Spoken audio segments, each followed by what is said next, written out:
Verso 5 de Daniel 12. E eu, Daniel, olhei, e eis que estavam outros dois, um desta banda à beira do rio, e outro da outra banda à beira do rio. Ou seja, aqui ele viu mais dois anjos, um de cada lado do rio. Tá? Um de cada lado do rio. E é importante a gente entender, como eu disse, Daniel estava conversando com um anjo. Nesse momento, ele viu mais dois anjos, um de cada lado do rio. Vamos dar uma olhadinha aqui no Daniel capítulo 10, só para a gente entender, né, com quem Daniel estava conversando, que rio era esse e por aí vai. Diz assim, ó: no terceiro ano de Ciro, rei da Pérsia, foi revelada uma palavra a Daniel, cujo nome lá na Babilônia era Beltesazar. E a palavra verdadeira trata de uma guerra prolongada. Bem, verso 2. Naquele dia eu, Daniel, estive triste por 3 semanas completas. Ele está dizendo que não comeu nada, né? Fez o jejum. E no dia 24 do primeiro mês eu estava à borda do grande rio Hidekel. Tá? O grande rio Hidekel. E levantei os olhos, verso 5. Levantei meus olhos e olhei e vi um homem vestido de linho e os seus lombos cingidos como ouro fino de Eufaz. O seu corpo era como turquesa e o seu rosto parecia um relâmpago. E os seus olhos como tocha de fogo, e os seus braços e os seus pés como cor de bronze, né, assacalado. E a voz das suas palavras como a voz de uma multidão. O que Daniel viu aqui? Um anjo. Na verdade ele viu um anjo. Tinha semelhança de um homem, mas na verdade ele viu um anjo. Interessante que essa descrição desse anjo aqui tem semelhança com a descrição do Messias lá no Apocalipse capítulo 2, né? Que o apóstolo João viu quando ele viu o anjo. Deixa me ver aqui. 7 candelas. Não, Apocalipse capítulo 1, a partir do verso 12. Que o João, verso 13, viu no meio do candelabro, ele viu alguém que parecia um filho de homem, um ser humano, vestido de longa túnica, no peito cinto de ouro, cabelo branco como a lã, como a neve, os olhos pareciam chama de fogo, os pés como bronze no forno, cor de brasa, a voz como estrondo de águas torrenciais. No caso aí, né, ele viu o Messias, né, Yahushua, que vocês chamam Cristo. Tá? E essa descrição aqui do Apocalipse capítulo 1 tem semelhanças, né, com a descrição do anjo aqui que Daniel viu no Daniel capítulo 10. Mas não seria o Messias também não que estava falando com Daniel? Não, porque esse anjo, a gente vai ver mais na frente do capítulo, ele teve dificuldades em lutar com outros anjos, né, possivelmente anjos maus, né, e o Miguel veio para ajudar ele. Então não pode ser o Messias, porque o Messias não iria precisar lutar com anjos maus, porque ele daria ordem para os mesmos. Ok? Deixa eu ver aqui, ó. Voltando aqui a Daniel 10, né? Levantei os meus olhos e vi um homem, né? Parecia um homem vestido de linho, com seu nome cingido de ouro fino de Eufaz, seu corpo como turquesa, o rosto parecia relâmpago, seus olhos tocha de fogo, seus braços de pé como bronze, e a voz de suas palavras como a voz de uma multidão. Tá? E só eu, Daniel, vi aquela visão. Os homens que estavam comigo não a viram, né? Verso 8. Fiquei só a ver esta grande visão, não ficou força em mim. Continuando aqui. Verso 9 do Daniel 10. Contudo, ouvi a voz das suas palavras, e ouvindo a voz de suas palavras, eu caí com meu rosto em terra, profundamente adormecido. E eis que a mão tocou e me fez mover, abrisse os meus joelhos e sobre as palmas da minha mão. E disse-me: Daniel, homem muito desejado, está atento às palavras que eu vou te dizer, e levante sobre os teus pés, porque eis que eu te sou enviado. E falando ele comigo essa palavra, eu estava tremendo. Tá?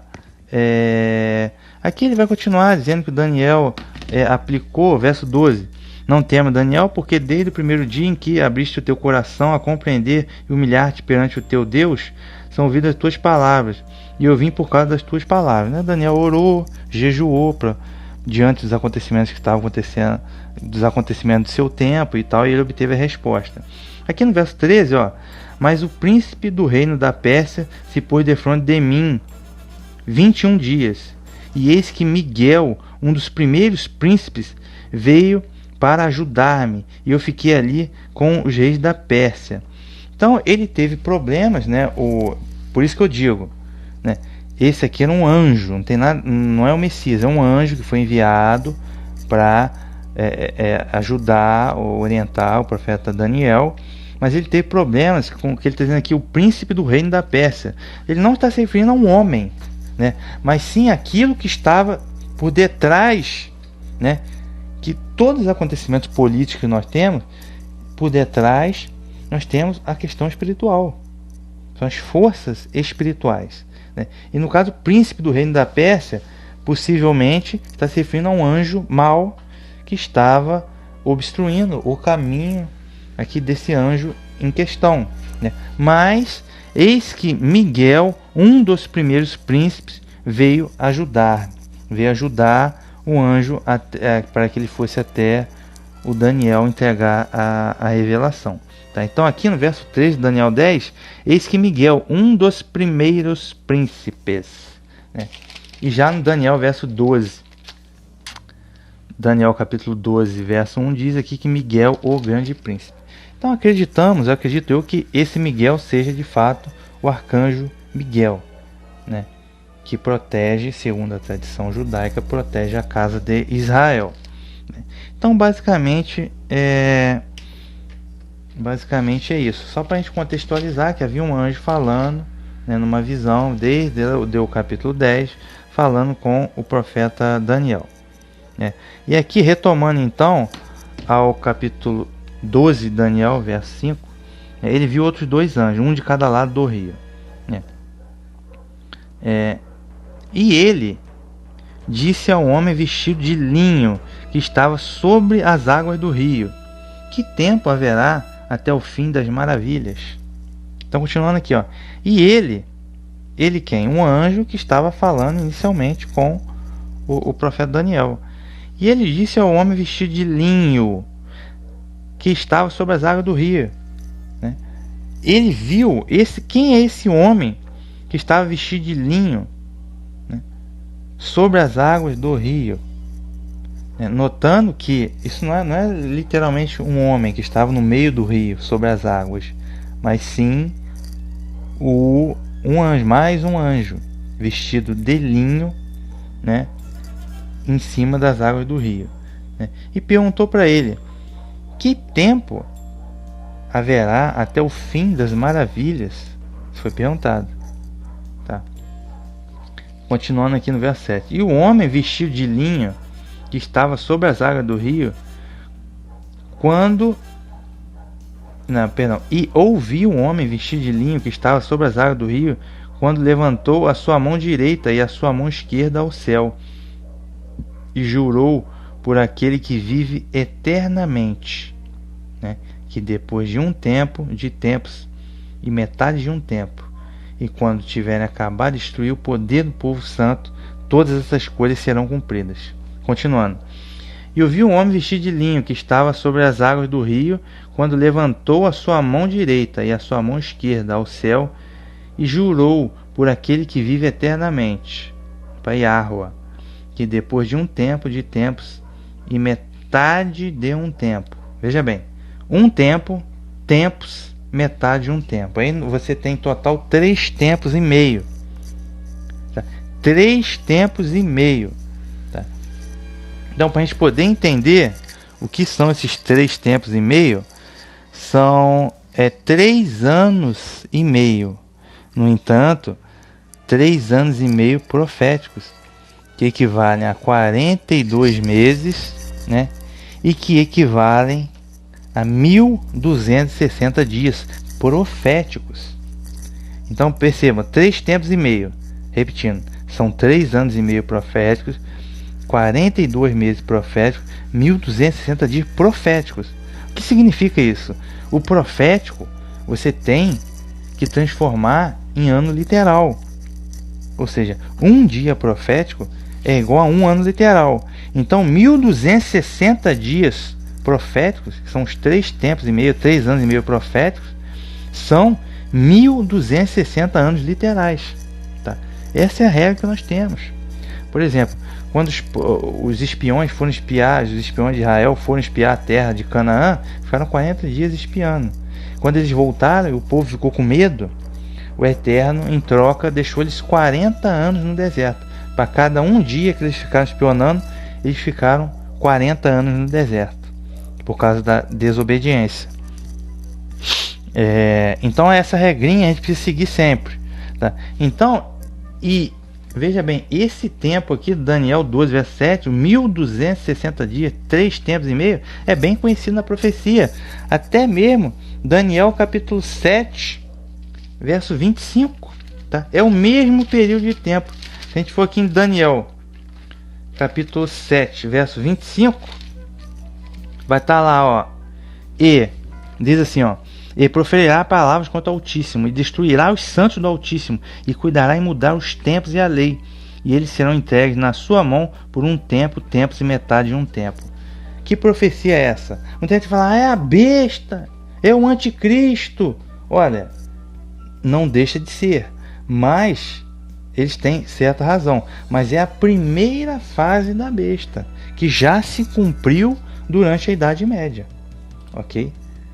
Então, houve um período na Idade Média de 1260 anos, que foi do ano 538 até o ano 1798. E quem governou foi o papismo medieval. O Papa era a máxima autoridade. Ele era proclamado Deus na terra, vigário do Filho de Deus.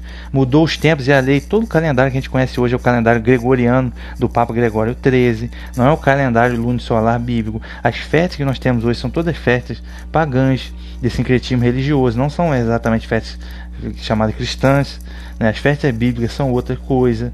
E por aí vai. Vários dogmas, como a Trindade, imortalidade da alma, Natal do Sol Invencível, Quaresma e blá blá, aquela Páscoa Dominical do Coelhinho da Páscoa, tudo isso é pagão e herético, mas foi criado por uma determinada potência, que é o catolicismo, que inclusive é mãe das igrejas protestantes, que seguem muitos de seus dogmas, ok?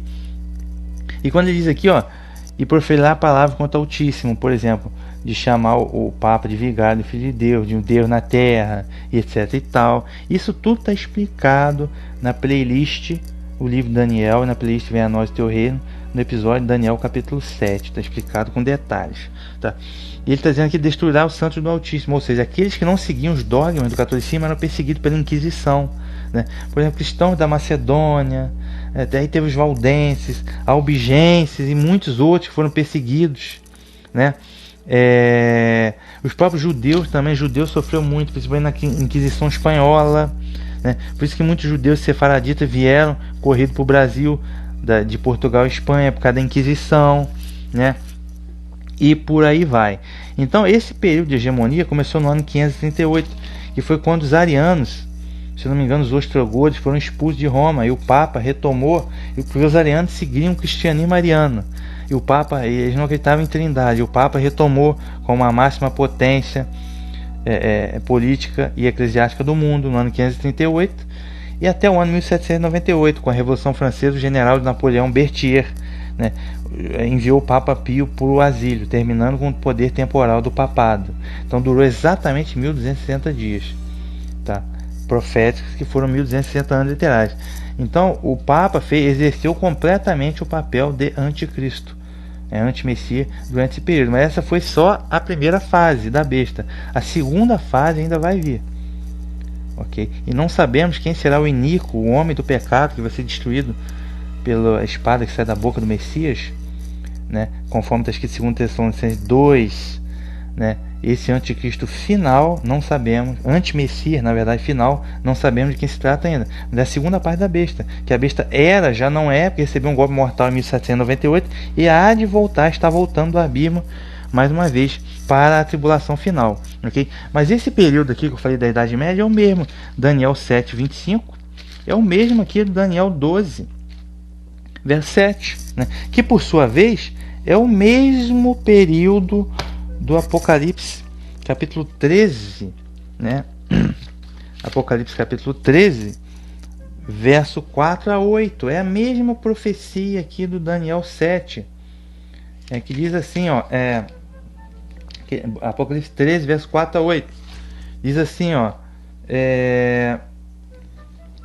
E adorou o dragão por ter entregue a autoridade à besta, e adoraram também a besta, dizendo: quem é como a besta e quem poderá lutar contra ela?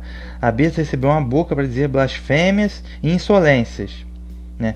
O mesmo está escrito lá em Daniel 12, capítulo 7, que a gente acabou de ver agora, no verso 25, né? Por ferir blasfêmia contra o Altíssimo, né?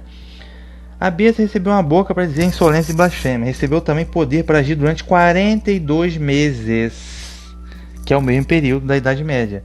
Então a besta abriu a boca em blasfêmia contra Deus, blasfemando contra seu nome e a sua morada, e contra os que moram no céu. Foi permitido a ela guerrear contra os santos e vencer. O que eu acabei de ler, Daniel, capítulo 7, verso 25. A Inquisição. Quem não aceitava os dogmas, cara, era perseguido, morto, ou jogado na prisão, ou na melhor das hipóteses, exilado. Tá? Recebeu autoridade sobre toda a tribo, povo e nação, né? Então todos os habitantes da terra adoraram a besta. Enfim, esse trecho aqui, a fase 1 da besta, que já está cumprido. Isso está explicado lá na playlist A Besta, Apocalipse 3, tem uma playlist só sobre isso. É o mesmo período, Daniel 7, 25, né? E do Daniel 12, verso 7, que agora é ainda, a gente pode ir o mesmo período, Daniel capítulo 11, verso 2. Daniel capítulo 11, que é as duas testemunhas, muitos acham que é Enoque e Elias, nada disso, as duas testemunhas são para a palavra de Deus. E esse capítulo 11 do Apocalipse também já foi cumprido, inclusive no episódio da própria Revolução Francesa, né? Apocalipse capítulo 11, verso 2, diz assim, ó: deixe de lado o pátio externo do templo, não precisa medi-lo, pois o pátio foi entregue ao poder das nações, e elas vão pisar na cidade santa durante 42 meses. Muita gente acha que é o templo que ainda vai fazer, e que o anticristo durante 3 anos e meio, igual aquela novela da Record, depois do arrebatamento, vai pisar na cidade de Jerusalém. Nada disso. Esse templo aqui, não estou dizendo que vai ou não ter um templo físico de novo em Jerusalém, é provável que sim, mas esse templo aqui simboliza a verdadeira adoração, que a verdadeira adoração foi complicada na Idade Média, né? Foi muito complicada, né? E o pátio externo não precisa medir, porque foi entregue ao poder das nações, e vão pisar a cidade santa, isto é, pisar a verdadeira adoração durante 42 meses. Então, durante esses 42 meses proféticos, 1260 anos literais, do ano 538 ao ano 1798, quem mandava era o catolicismo e os seus dogmas. Então a verdadeira adoração ficou de lado, em Mar de Santo, Inquisição, cruzadas, aquelas coisas todas, né? Que a gente já sabe, a gente que leu o livro de história, tá? É o mesmo período de tempo. É o mesmo período de tempo, sendo que a estrutura de poder que tinha uma religião, tinha um líder político religioso, tinha um exército, aquela coisa toda, essa estrutura vai voltar, né? O que eu explico no episódio vai voltar, né? Agora no retorno da besta, que é o que eu chamo de fase 2. Mas esse período aqui de tempos e meio tempo, ele já se foi, tá? Gente, o Apocalipse não é do jeito que o pessoal pensa. Não, 3 anos e meio. 3 anos e meio, 7 anos. Por quê?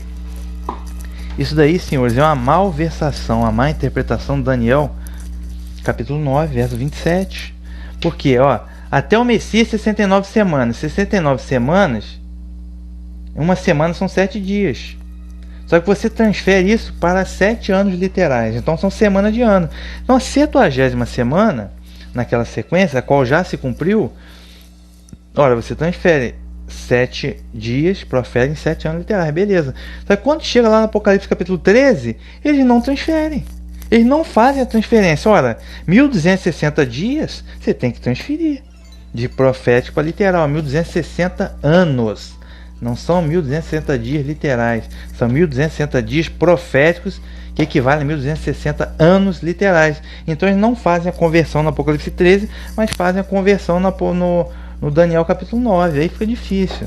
Tem que trabalhar com um só peso na coisa, tá? Então é um mal entendido e acha que o Apocalipse todo vai se cumprir 7 anos. Não, o Apocalipse já vem se cumprindo desde a ressurreição do Messias, tá? E percebam, senhores, para finalizar aqui, voltando a Daniel capítulo 12, o tempo do fim, tá? Veja bem, o tempo para Deus não é exatamente do jeito que a gente imagina. Não, 7 anos rapidinho, você vai ser arrebatado antes, e aquela coisa, 3 anos e meio de tribulação, que não é isso, cara, não é assim não, tá? Não é igual na novela do Pedir Mais Cedo, maçom satanista lá da Rede Record. Não é assim não, cara. Apocalipse já vem desenvolvendo. As pessoas não entendem que ele já vem se desenvolvendo. E isso é um perigo terrível, tá? Então quando diz o tempo do fim, a partir do momento que o Messias já ressuscitou, já começou o tempo do fim, tá? Só que esse tempo é necessário não ser muito obtuso nessa frase, o tempo do fim. Ele vai terminar quando? No retorno do Messias. Aí entra 1000 anos, tá? Não é que o mundo vai explodir, vai acabar a vida na Terra, não é isso. Aí vai entrar os 1000 anos, depois de 1000 anos tem mais uma rebelião do Satanás solto, aí depois entra a eternidade. Então a expressão tempos do fim, últimos dias, ela é melindrosa. Não é 3 anos e meio só, entendeu? Então é necessário não ser muito obtuso na interpretação dessa expressão. Voltando aqui Daniel 12, verso 7, quando ele diz aqui, ó, depois de um tempo, tempos e metade de um tempo, quando tiver acabado de destruir o poder do povo santo, todas essas coisas serão cumpridas. Não quer dizer que todas as coisas se cumpriram em 1798, é claro que não. Mas o sentido aqui, a melhor interpretação, é que depois desse período, isto é, que acabou em 1798, os 3 tempos e meio, depois desse período, é que essas coisas que estão aqui no livro do profeta Daniel vão começar, Daniel 12, tá? Que depois desse período é que essas coisas vão começar a acontecer. Tá? E depois da Revolução Francesa houve um remodelamento mundial, sobretudo da cultura ocidental, né? Essa coisa de Estado laico, aí já começa a tal da nova ordem mundial que eles estão falando aí, e etc e tal, né? Mudou muito, tá? Muita coisa mudou, né? E estamos encaminhando, né, para o tempo do fim. E esse evento que aconteceu lá em 1798 é que surgiu a famosa maçonaria, loja do bode, né, nova ordem mundial. Então a coisa começa a se remodelar, a coisa para os eventos finais, que vão vir marca da besta, imagem da besta,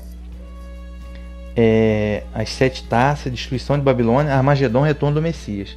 Tá? Só que não é assim do dia para a noite. Do dia para a noite surgiu o anticristo, o antimessias final. Não é assim não. A coisa não funciona assim não. Tá? Do dia para a noite surge a imagem da besta. Não é assim não. É um processo de desenvolvimento histórico. Mas Deus está no controle de tudo. Okay? Então o mais correto é que a gente entender que depois desse período que terminou em 1798, essas coisas vai começar o início da fase final do tempo do fim. Essas coisas aqui de ciência se multiplicando, uns indo de um lado para o outro e por aí vai, essas coisas começaram a acontecer nesse período. Então a gente pode ter certeza que estamos no tempo do fim. Tá?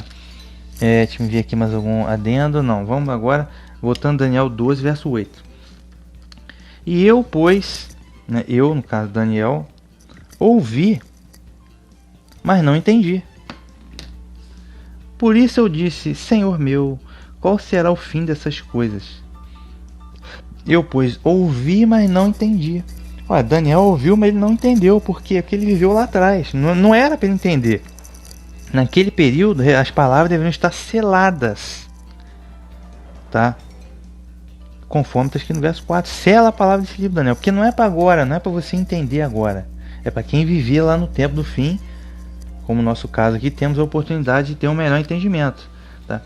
E ele disse, eu disse, Senhor meu, qual será o fim dessas coisas? Né? Ele apontou para o anjo. Mas voltando aqui ao verso 7, né, que o anjo ele estava sobre as águas do rio. Né? E ele levantou a mão direita e a mão esquerda e jurou por aquele que vive eternamente. Né? É semelhante ao que está aqui no Apocalipse capítulo 10, né? No Apocalipse capítulo 10, o anjo em questão era um anjo forte, que indica uma forte intervenção divina, né, no aspecto espiritual. Ele colocou sua mão, ele estava um pé sobre o mar, né? O pé direito sobre o mar, simbolizando todas as nações, e o esquerdo sobre a terra, no caso, simbolizando Israel. Né? Ele segurava, soltou um forte grito. Tá. Aí o apóstolo João ouviu a voz dos 7 trovões, né? O que dizia, ele escreveu o que os 7 trovões falaram, mas aí foi dito para ele, ó, guarde em segredo o que os 7 trovões falaram, não escreva nada. Então, o que os 7 trovões falaram, não sabemos, né? Mas isso também por quê? Porque não era a hora do profeta João, né, após João, nos dar um entendimento do que foi falado. Então tem coisa que a gente não sabe ainda. Tem coisa que a gente hoje não sabe, porque não foi revelado. Se não foi revelado, não é pra gente saber. Então não adianta a gente ficar especulando nada, tá? Verso 5 aqui. Então o anjo forte que estava de pé sobre o mar e a terra levantou a mão direita para o céu e jurou por aquele que vive para sempre, que criou o céu e tudo que nele existe, a terra e tudo que nele existe, o mar e tudo que nele existe. Não há mais tempo. Quando o 7º anjo tocar a trombeta, então vai realizar o mistério de Deus, conforme anunciou os seus servos profetas. Então vejam aqui vejam, uma coisa que o profeta Daniel fala aqui, capítulo 2, verso 7. Depois dos 3 tempos e meio, é que essas coisas vão começar a ser cumpridas. Tá? Agora, então hoje a gente tem um melhor entendimento aqui desse Daniel 12. De todas as profecias de Daniel, a gente sabe os 4 animais simbólicos do Daniel 7. A gente sabe que foi que teve lá o Império Romano, né, que teve os 3 tempos e meio, que foi o Papa, o chifre pequeno, os 10 chifres, a gente sabe. Antes dele teve a Grécia, tá? Antes da Grécia teve a Pérsia e antes teve a Babilônia. A gente já sabe, mas o profeta Daniel ele não sabia, ele não conheceu o Império da Grécia, ele não conheceu Roma, ele só viu em profecia. A profecia da estátua, Daniel 2, nós sabemos. Não está totalmente cumprida, mas nós sabemos, Daniel não tinha ideia do que ia acontecer. Entendeu? Então hoje, essas profecias estão desatadas para a gente ver. No entanto, tem coisas que nós não podemos saber. Conforme tem coisa aqui, ó, Apocalipse capítulo 10, ele está dizendo que quando o 7º anjo tocar a trombeta, então vai realizar-se o mistério de Deus. Tem coisa que nós não sabemos ainda. Quando o 7º anjo tocar a trombeta, 6 trombetas já foram tocadas. Veja a playlist aí do Apocalipse 7. Mas a 7ª trombeta é o ajuntamento final, que é o Armagedon. Depois disso tem o retorno do Messias. E depois tem a primeira ressurreição. Então tem coisa que a gente só vai entender plenamente depois que acontecer, né? Depois que tocar a 7ª trombeta. Entendeu? Então tem coisas que ainda hoje a gente não sabe, né? Mas interessante que esse anjo aqui jurou também por aquele que vive para sempre, mas ele só levantou a mão direita para o céu. Já o anjo aqui do profeta Daniel levantou a mão direita e a mão esquerda para o céu, tá? Só vale um adendo aqui do Apocalipse capítulo 10. Voltando aqui Daniel, né, no verso 8 ele perguntou qual será o fim dessas coisas, né? E no verso 9, né, aqui, e ele disse, o anjo disse, vai Daniel, porque essas palavras estão fechadas e seladas até o tempo do fim. Então mais uma vez, tal qual ele disse no verso 4, ele diz no verso 9, vai Daniel, vai, fica tranquilo, essas palavras estão seladas até o tempo do fim. Não é para o seu tempo, não é para a sua geração, tá?